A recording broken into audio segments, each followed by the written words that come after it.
ስለ ኤርትራ አንድ ቃል ልናገር። ኤርትራ የኢትዮጵያን ጀሌዎች ተጠቅማ ኢትዮጵያን ለማተራመስ ትፈልጋለች ተባለ። ይህንን ሐሳብ መከራከር በጣም አስቸጋሪ ነው።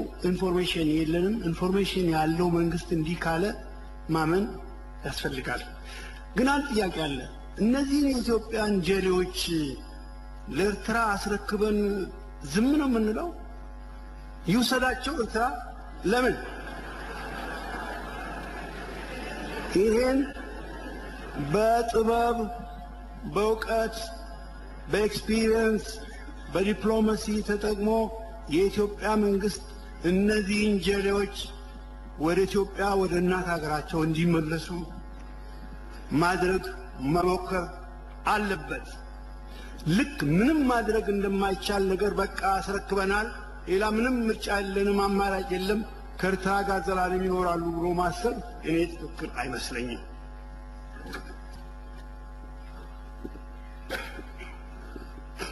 ከዚያ አኳያ አቶ ቡልቻ ያሉትን ለየት ባለ መልኩ ወስደዋለሁ። ለምን ለነሱ እንተውላቸዋለን፣ ለምን ወደኛ አንስባቸውም የሚል ሐሳብ አላቸው። በኢትዮጵያ የሀገር ሽማግሌ ደንብ ሊባል የሚችል አመለካከት። ስለዚህ ተገቢው ክብር ሊሰጠው የሚገባ አመለካከት ነው። ነገር ግን እዚህ ላይ ሊሰመርበት የሚገባው ነገር እነዚህ ሰዎች ለመስጠትም ላለመስጠትም እነዚህ ሰዎች ለኤርትራ መንግስት ለመስጠትም ላለመስጠትም እኔም እሳቸው መብት የለም። የራሳቸውን አቋም የሚወስኑ ከሕፃንነት ዕድሜ በላይ ያሉ አውቀው አመዛዝነው የሚወስኑ ሰዎች ናቸው። አስተያየታችንን ልገልጽላቸው እንችላለን።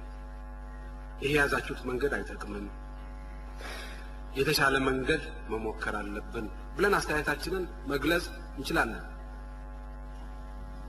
ክቡር አቶ ቡልቻ እንደዚህ አይነት አስተያየት ሰጥተው እንደሚሆኑ ገምታለሁ።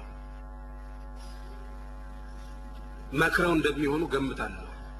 ለማሳመን ጥረት አድርገው እንደሚሆኑ ገምታለሁ። ከአገራረጻቸው ከባህሪያቸው የሚነሳ ስለሆነ ሌሎቻችንም ሞክረናል እየራሳችን። አይሆንም ካሉ ግን አውቀው የወሰኑት ነውና የራሳቸው ውሳኔ ነው። ለራሳቸው ውሳኔ ተጠያቂ የሚሆኑት እነሱ ናቸው። እግረ መንገዴን በአካባቢያቸው